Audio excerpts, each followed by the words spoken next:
What is good, YouTube? Quinn Wade basketball analysis coming to y'all with that quick video. We're going to talk about some analysis on Goran Dragic as a free agent. This is a hot requested video just because Goran was sensational in the playoffs, being probably the best level of basketball since he played in Phoenix. I never thought Goran Dragic fell off. I never thought that he got washed up.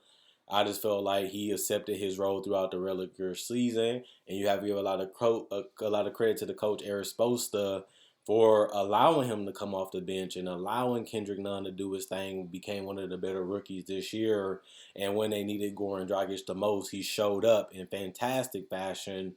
And I was happy to see him do that just because I didn't think he was done. I still had him in my six man of the year race.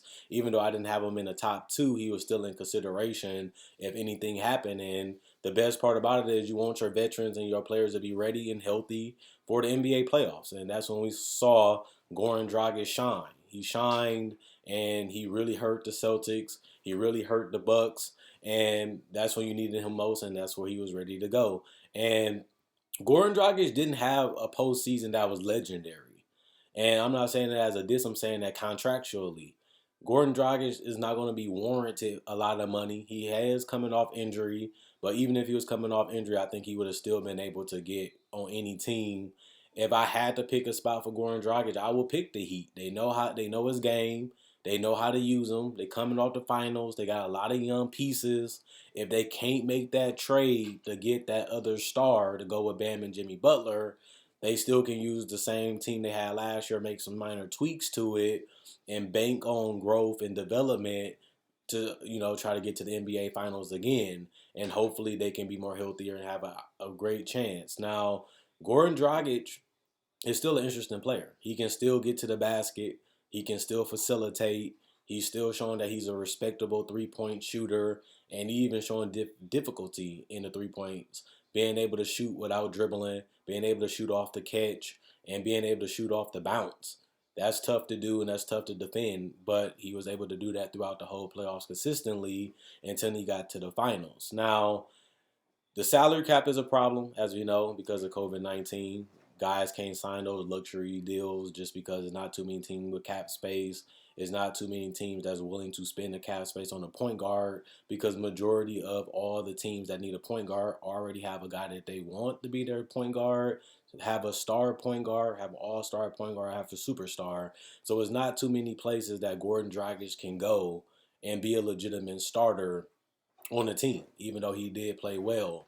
And even if he does, he might not have a chance to legitimately win a title, which he already became an All NBA player. He already is an All Star player, and he already been to the finals with the Heat. He understands Pat Riley and Harrison, and he understands what Jimmy Butler is capable of, especially if he be a little bit more aggressive like he was in the playoffs. This team with growth can be dangerous. They really can.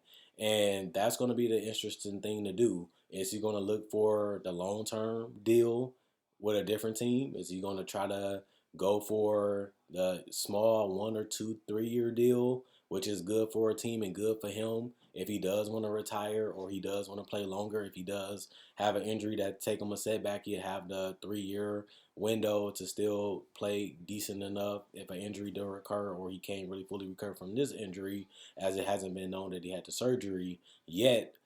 Then he can still recover and be ready when they need him the most, which is a 72 game season. It looks like it's going to be.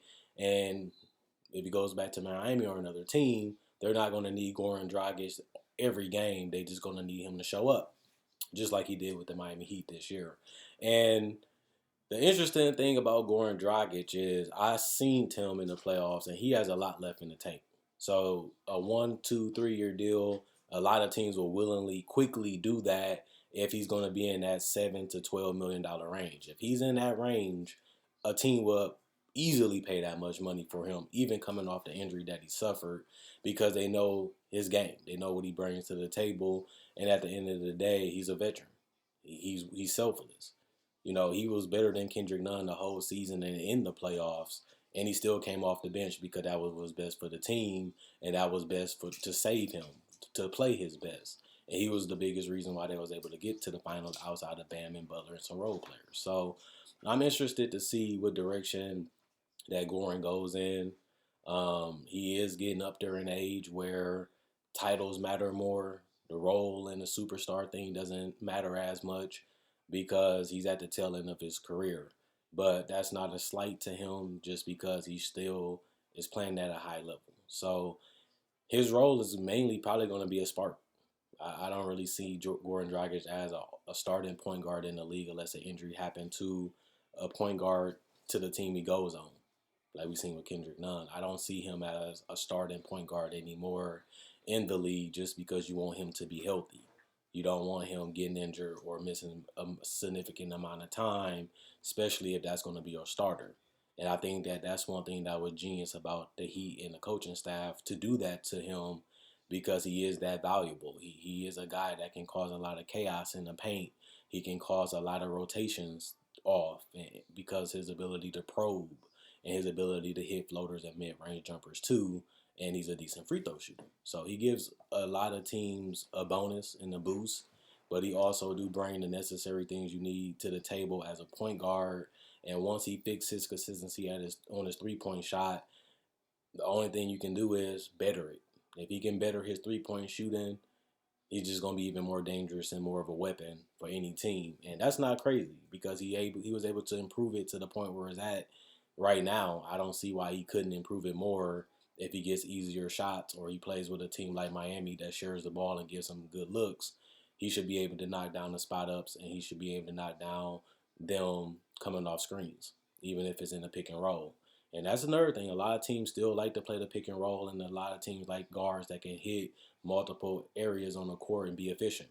And Goran Dragic checks all those boxes too. So I look at him as a guy that's not a Montrezl Harrell. He's coming off an injury.